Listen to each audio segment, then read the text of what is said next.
प्रणाम साथियों, जय जय श्री राधे। स्वागत है आपका ज्ञान की ओर में। आज हम बात करने वाले हैं श्रीमद् भागवत के प्रथम स्कंद के 17वें अध्याय की। इस अध्याय में बात होने वाली है कि किस प्रकार से राजा परीक्षित ने देखा कि धर्म और पृथ्वी की आपस में चर्चा हो रही है, बात हो रही है, और उन्होंने देखा कलयुग को और उन्होंने कलयुग को दंड दिया। तो आइए प्रवेश करते हैं इसी अध्याय में। जय जय श्री राधे साथियों। तो साथियों, राजा परीक्षित ने देखा कि किस प्रकार से राजवेशधारी कलयुग गाय और बैल के उस जोड़े को पीट रहा है। राजा परीक्षित ने उसे ललकारा और बोला कि कौन है तू? इन दुर्बल प्राणियों को जो तू बलपूर्वक पीट रहा है, तूने तो राजा का वेश धारण कर रखा है, परंतु तेरे कर्म तो शूद्र जान पड़ते हैं। इस प्रकार निरपराध प्राणियों पर प्रहार करने वाले तेरा अपराध वध के योग्य है। ऐसा राजा परीक्षित कलयुग को बोलते हैं। इसके बाद राजा परीक्षित ने बैल से पूछा कि आप कौन हैं? आप 3 पैर ना होने पर भी एक ही चरण से चलते फिरते हैं। क्या आप बैल के रूप में कोई देवता है? आप शोक ना करें, इस महादुष्ट को मैं अभी मार डालूंगा। आपके 3 पैर किसने काट डाले? यह सवाल राजा परीक्षित धर्म से पूछते हैं। तो धर्म इसका उत्तर देते हैं। धर्म बोलते हैं कि शास्त्रों के विभिन्न वचनों से मोहित होने के कारण हम उस पुरुष को नहीं जानते जिससे कि कलेशों के कारण उत्पन्न होते हैं। कोई प्रारब्ध को तो कोई धर्म को अपने दुखों का कारण बताते हैं, कुछ स्वभाव को तो कुछ ईश्वर को दुख का कारण बताते हैं। ना तो तर्क से यह जाना जा सकता है और ना ही वाणी से बतलाया जा सकता है कि इनमें से कौन सा मत ठीक है। आप अपनी बुद्धि से विचार कर लीजिए। धर्म ऐसा राजा परीक्षित को बोलते हैं। तो राजा परीक्षित यह वचन सुनकर बहुत प्रसन्न हो जाते हैं। राजा परीक्षित का खेद मिट जाता है और वे प्रसन्न होकर के बोलते हैं कि आप धर्म का उपदेश दे रहे हैं। अवश्य ही आप स्वयं धर्म हैं। सतयुग में आपके 4 चरण थे। जिस प्रकार से हमने पिछले अध्याय में बात की थी कि सतयुग में धर्म के 4 चरण थे। वो कौन से चरण थे? हमने बात की थी तप, पवित्रता, दया और सत्य की। तो राजा परीक्षित भी यही बोलते हैं धर्म को कि सतयुग में आपके 4 चरण थे, तप, पवित्रता, दया और सत्य। इसके बाद राजा परीक्षित बोलते हैं कि इस समय अधर्म के अंश गर्व, आसक्ति, मद से आपके 3 चरण नष्ट हो गए हैं। केवल सत्य ही बचा है।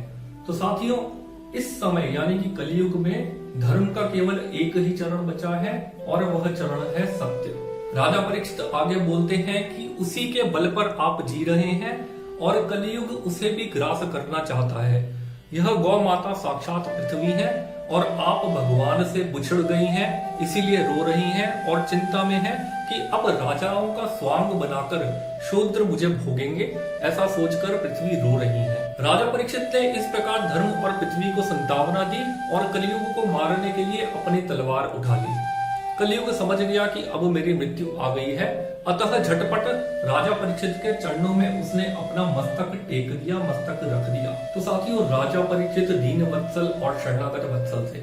जिस प्रकार से कलयुग ने अपना सर राजा परीक्षित के चरणों में रख दिया, तो उन्होंने आगे क्या किया, इसके बारे में बात करते हैं। राजा परीक्षित ने पैरों में कलयुग को पड़ा देखा तो कृपा की और मारा नहीं, बल्कि हंस करके बोले कि तू हाथ जोड़कर मेरी शरण में आया है, अतः अब तुझे कोई भय नहीं, किंतु तू अधर्म का सहायक है, इसलिए तुझे मेरे राज्य में बिल्कुल भी नहीं रहना चाहिए। तेरे कारण पाप बढ़ रहे हैं, इसीलिए एक क्षण भी यहाँ मत ठहर, क्योंकि यहाँ धर्म और सत्य का निवास है। यह सुनकर कलयुग बोलता है कि आपकी आज्ञा से मैं जहाँ पर भी रहने का विचार करता हूँ, वहीं पर आप मुझे अपनी तलवार लिए हुए दिखाई देते हैं, इसलिए आप ही मुझे बताइए कि मैं कहाँ जाकर के निवास करूं। राजा परीक्षित ने कलयुग को 4 स्थान दिए निवास के लिए। प्रथम स्थान था द्यूत यानी जुआ, दूसरा स्थान था मद्यपान जहां पर शराब पी जाती है, तीसरा स्थान स्त्री संग माना जाता है और चौथा स्थान हिंसा। इस प्रकार से राजा परीक्षित ने कलयुग को 4 स्थान रहने के लिए दे दिए।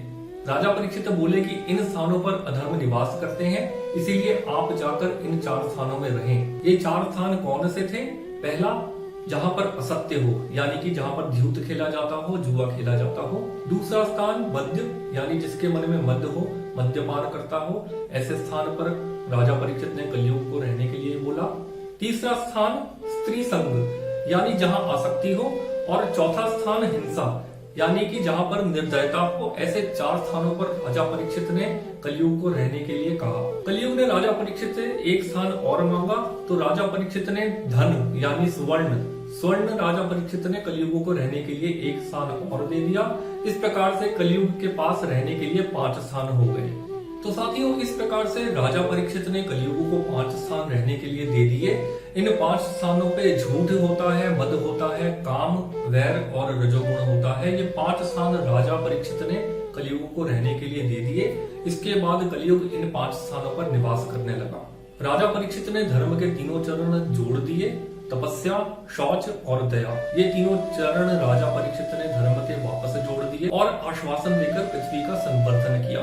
तो साथियों, धर्म के 4 चरण की बात हुई है। धर्म का पहला चरण तप यानी तपस्या, धर्म का दूसरा चरण पवित्रता यानी शौच, धर्म का तीसरा चरण दया और चौथा चरण सत्य। इस प्रकार से धर्म के 4 चरणों की बात होती है श्रीमद् भागवत में। तो सूत जी 88,000 ऋषियों को बताते हैं कि राजा परीक्षित युधिष्ठिर के द्वारा दिए गए राज सिंहासन पर विराजमान है।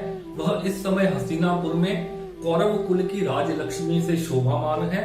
सूत जी अपने आप को देखते हैं कि वे राजा परीक्षित के सम्मुख ही हैं।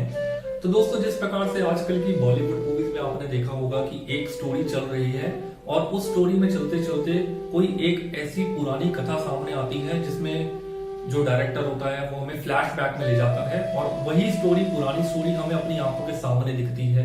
तो श्रीमद् भागवत में भी ऐसा ही है। सूत जी जब 88,000 ऋषियों के साथ में यह कथा कर रहे हैं तो सूत जी बता रहे हैं कि राजा परीक्षित अपने सिंहासन पर विराजमान है। वे उसी प्रकार देख पा रहे हैं जैसे हम आजकल बॉलीवुड मूवीज में फ्लैशबैक को अपने सामने ही लाइव देखते हैं। उसी प्रकार से उस समय सूत जी भी ऐसे ही देख रहे हैं और उनके साथ में जितने भी 88,000 ऋषि हैं उनको भी सामने ही, अपने ही आंखों के सामने राजा परीक्षित राज सिंहासन पर विराजमान दिखाई दे रहे हैं। तो साथियों, इसके बाद प्रथम स्कंद का 17वां अध्याय समाप्त होता है। जय जय श्री राधे।